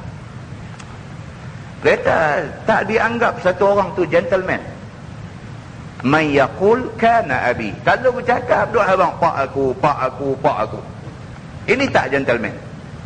Walakinnal fata, tetapi yang betul-betul fata, pemuda gentleman ni, man yaqul ha anazah, dia cakap ni aku. Orang-orang Arab jahiliah dulu dia style ni, dia cerita duk abang zaman dulu. Pak aku dulu dia duk jaga Kaabah, pak aku dulu duk bagi minum orang mai buat haji, pak aku semua pak aku. Habis hang apa? Kan macam kita lah ni. Dulu ni semua tanah pak saya punya. Anu tolak hak orang, hak pak saya semua. Pak hang apa hang? Saya lah tak ada apalah, tumpang duk tanah orang. Tak sah cerita lah, tak sah duk cerita lah hak pak hang dulu, dia punya hal lah, habis dah cerita dia. Hang pula ni macam mana? Masyarakat Arab dulu ni, dia ni duk kira apa? Dia duk kira bapak dia, duk cerita pak aku dulu, pak akulah yang duk bagi makan orang, pak akulah yang duk jaga Kaabah, pak akulah yang duk kerja basuh Kaabah, pak aku, semua pak aku. Tuhan kata dalam ayat ni, fazkurullaha ka dzikrikum aba'akum. Ganti daripada duk cerita pak aku ni, ganti dia sebut kata Allah Tuhan aku. Ni aku alhamdulillah sihat ni, Allah Tuhan aku bagi kat aku. Sebut Allah bagi kat kita apapun, au asyadda zikra, sebut lebih lagi Tuhan bagi kat kita daripada duk sebut pasal bapak kita ni. Faminan nasi man yaqul, dan setengah daripada manusia mereka yang berkata pada doanya, Rabbana atina fid dunya, wahai Tuhan kami, bagilah kepada kami dalam dunia ni nasib, yakni bahagian kami. Ayat ni pula cerita ada orang dalam masa duk di Mekah duk buat haji ni, duk minta doa Rabbana atina fid dunya, dia berhenti tentu aja. Ya Allah, bagilah kepada aku dunia ni, kira semuanya kebaikan bagi dekat aku. Dia minta dunia saja. Wa ma lahu fil akhirati min khalaq, dan tiada baginya, yakni bagi orang yang duk doa minta dunia saja ni, tidak ada baginya pada akhirat itu daripada bahagian nikmat syurga. Siapa minta dunia saja, Tuhan bagi, hak dunia akhirat dia tak ada apa. Tak boleh begitu. Wa minhum man yaqul, dan setengah daripada mereka yang berkata pada doa dia, Rabbana atina fid dunya hasanah wa fil akhirati hasanah wa qina azaban nar. Ada setengah pula doa dia dua-dua sekali. Atina fid dunya hasanah, dunia pun dia nak kebaikan. Apa dia kebaikan dunia? Sehat. Ni cerita atas dunia lah. Minta sehat, minta ada duit, minta kita ada rumah, kita minta kita ada ilmu, kita minta kita ni ada suami, ada isteri yang baik-baik, kita minta anak-anak yang berjaya. Ini semua dunia lah.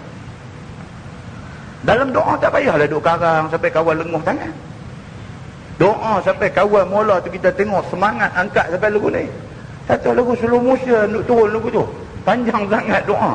Turun sampai satu macam yang duk letak atas paha lagu tu. Sampai dah sekali dua-dua tangan duk letak atas lutut ni. Lah dia kata paha panjang sangat, dia bangkit balik. Tu imam duk baca doa tak habis lagi. Tuan-tuan baca cerita Imam Malik. Imam mazhab Maliki. Imam Malik doa bila pun, selepas dia puji Allah, selepas dia berselawat kepada Nabi, dia kata Rabbana atina fid dunya hasanah wa fil akhirati hasanah wa qina azaban nar walhamdulillahi rabbil alamin. Habis. Bila orang tanya Imam Malik, pasal apa kamu baca doa macam tu punya ringkas, macam tu punya pendek? Imam Malik kata apa? Dia kata doa itu doa yang jami', yang himpun semua sekali. Aku minta ke Tuhan, Rabbana atina fid dunya hasanah. Aku minta Allah bagi dekat aku dunia ni dapat kebaikan. Apa kebaikan dunia? Semua hak kita sebut tadi lah, sihat, berilmu, berharta, ada anak, ada isteri yang membahagiakan kita. Semua benda ni masuk di dalam Rabbana atina fid dunya hasanah. Cukuplah, dia kata Allah tahulah apa yang baik untuk aku. Aku minta yang tu, Allah bagi yang baik untuk aku atas dunia. Wa fil akhirati hasanah, akhirat minta baik. Apa dia akhirat? Daripada cerita nak mati tu, nak masuk alam akhirat tu minta Allah bagi baik. Masuk dalam kubur, muka nakir apa semua soalan, semua minta bagi kita baik. Tak ada jadi masalah masa soal muka nakir. Sampailah masa duduk dalam kubur nak tunggu berlaku kiamat tu, minta kubur kita jadi radhatun min riyadil jannah, jadi satu taman daripada taman syurga Allah. Minta hari bangkit di padang mahsyar, esok kita bangkit dalam keadaan selesa, tidak jadi susah payah macam setengah manusia. Minta masa duduk di padang mahsyar hisab kita disegerakan. Minta amal kebaikan kita lebih berat daripada amal jahat, amal buruk kita. Minta kita segera masuk syurga. Itu semua wa fil akhirati hasanah. Akhirat minta baik. Dulu kepala Batih Tuan Haji Abdullah Fahim, tuan-tuan dengar nama dia? Tuan Haji Abdullah Fahim, bila pun doa macam tu aja. Dia tak suka jadi imam. Dia tak suka jadi imam. Kalau orang tolak juga tak upaya daya, naik juga jadi imam, habis semayang, doa dia banyak tu aja. Ambil aja. Tidaklah bermakna kita tak boleh doa panjang, sebab Nabi sendiri pun doa berbagai-bagai, bermacam-macam. Tapi bagi orang yang bermasalah dari segi nak hafal doa-doa yang maksurah daripada Nabi ni, doa yang Nabi duk baca banyak, dia payah sangat, dia ambil yang ni sudah cukup. Doa ini dia menghimpun segala doa yang hak duk baca banyak-banyak ni, menghimpun semua sekali. Sebab masa tawaf Kaabah tu Allah dia bagi doa daripada Hajarul Aswad nak mai penjuru rukun Syami satu doa, rukun Iraqi satu doa, rukun Yamani satu doa. 12 dengan doa tu dia merojek pergi hampir tangan pun lari daripada kiblat.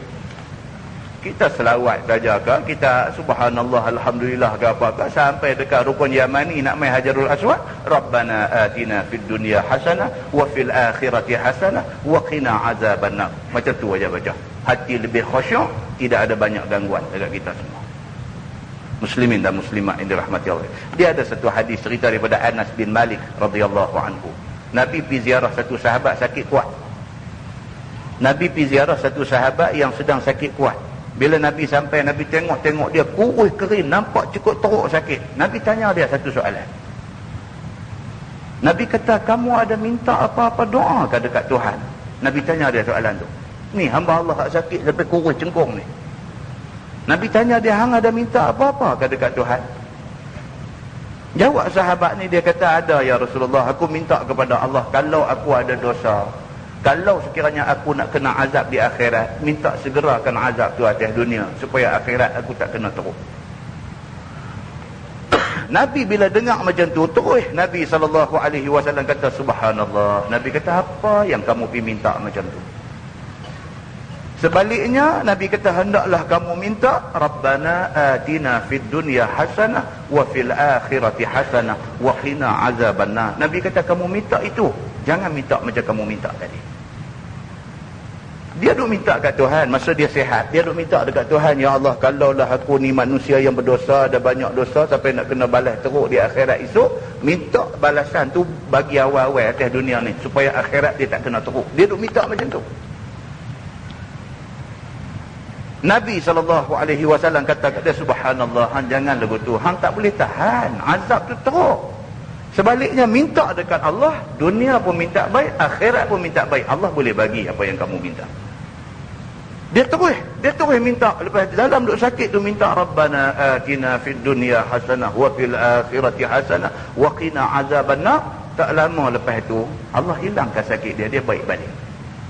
Hadis riwayat Imam Muslim. Tuan-tuan buka dalam Sahih Muslim, ada jumpa hadis tentang benda ni. Itu dia.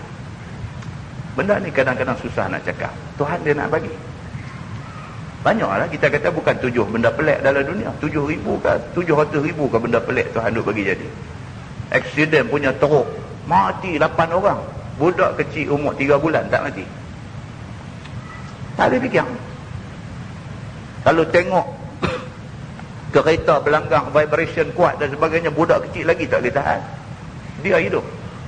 Ambil pergi x-ray semua, tak ada apa cedera. Internal tak ada cedera, luar eksternal tak ada cedera, sihat. Allah Maha Kuasa. Kawah bawa kereta tu pergi gym hari-hari, dia angkat berat. Mana dengan spinach duk makan lagi. Jalan. Kepala lekat jelas steering lagi. Tak boleh cakap tuan-tuan, benar ni tak boleh cakap. Tuhan dia nak bagi lagu mana dia bagi. Muslimin dan muslimat yang dirahmati Allah. Dia kata, dan ini ayat menyata bagi hal orang kafir musyrikin dan hal orang-orang mukmin. Dan maksud dengannya itu menyuruh tuntut kebajikan dua negeri. Allah nak suruh kita minta kebaikan dunia dan kebaikan akhirat. Dia kata, seperti mana barang yang dijanjikan pahala ke atasnya dengan firman-Nya, ulaika lahum nasibum bima kasabu. Bermula jemaah haji itu, bagi mereka itu bahagian pahala daripada barang yang mereka usaha kerana taat dan haji dan doa mereka itu. Wallahu sari'ul hisab. Dan bermula Allah Ta'ala itu Tuhan yang amat cepat hisapnya, menghisap akan makhluk sekaliannya pada nis satu hari dunia. Tuhan hisap semua makhluk ni, dia kata setengah daripada hari dunia ni aja. Kita satu hari 24 jam, Tuhan hisap semua makhluk ada-ada ni. Kalau ikut perkiraan ni, bagi Allah ni sekerat hari, siap Allah hisap semua sekali. Kerana hadis yang demikian itu sabit daripada hadis, dia kata. Wallahu a'lam. Lepas ni kita masuk wadhkurullaha fi ayyamin ma'dudat, dan sebut olehmu akan Allah pada segala hari tasyrik, yakni hari 11, 12 dan 13 sewaktu berada di Mina. Lepas ni tuan-tuan, kita akan masuk lagi ayat. Dia cerita pasal hari tasyrik, apa patut kita buat. Kemudian dia main ayat, wa minan nasi may yu'jibuka qawluhu fil hayatid dunya. Dia nak cerita pasal orang munafik. Orang munafik atas dunia nampak cukup hebat, kita rasa kagum, takjub dengan dia, tapi akhirat dia tak ada apa. Kemudian dia akan cerita tentang sifat-sifat orang munafik ni, macam mana keadaan mereka ni. Wallahu a'lam. Dapat ustaz jawatankuasa masjid tak mengadakan mesyuarat agung 3 tahun, tak bentang penyata keuangan masuk keluar. Bolehkah dianggap pegawai-pegawai masjid itu bersubahat? Sama, jawatankuasa masjid tidak pernah datang jemaah di masjid. Ini cerita yang tak habis-habis lah. Jadi kepada jawatankuasa masjid yang berkenaan, sila undur diri lah. Tentu senang lah. Kita jadi jawatankuasa masjid, masjid pun kita tak pergi, tak usah jadilah. Kan, tak usah jadi. Pasal apa jadi? Kita kalau kita kata nak jadi jawatankuasa masjid, itu amanah. Kita bertanggungjawab di atas kejahilan anak qaryah kita. Bukan satu jawatan glamour. Itu satu amanah.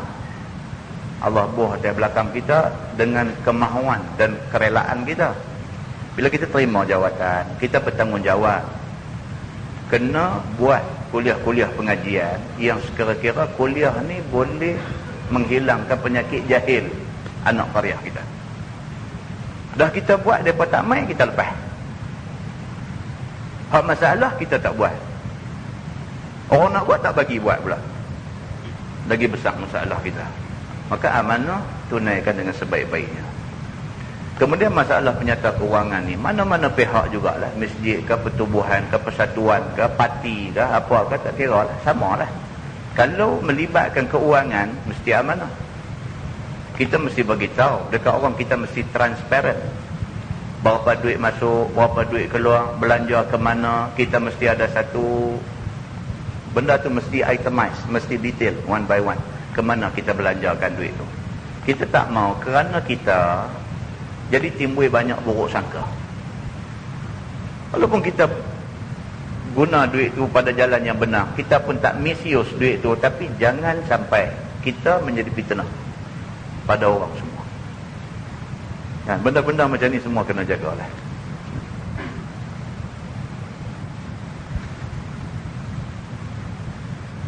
Beza antara anak luar nikah yang dilahirkan selepas ibunya menikah. Lahir dulu baru nikah, dengan ibunya yang menikah. Penin Gimana? Banyak nikah dengan ni. Apa beza antara anak luar nikah yang dilahirkan selepas ibunya menikah, lahir dulu baru nikah, dengan ibunya yang menikah semasa kandungan, dengan ibunya yang menikah semasa kandungan dalam lingkungan 3-4 bulan? Apakah beza hak-hak anak luar nikah dalam Islam? Dia nak tanya beza apa?